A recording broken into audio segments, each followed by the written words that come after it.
kapum kakha to panang kong api kanun tang na kovang nang manahi na day na bang bangin hong zekin no kanun tang na to panang maahi kanay kanlam to panang kong api kasep kabol kempeu nong makai na day na bang bangin hong zekin no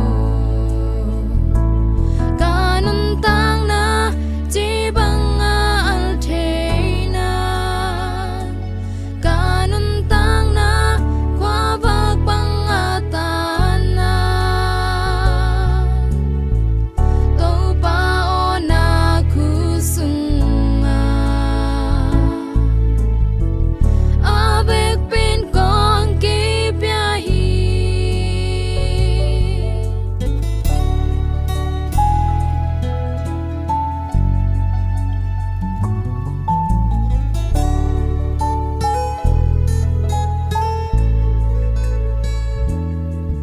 kanun tang na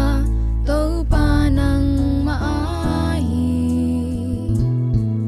kanay kanlam to panang kong api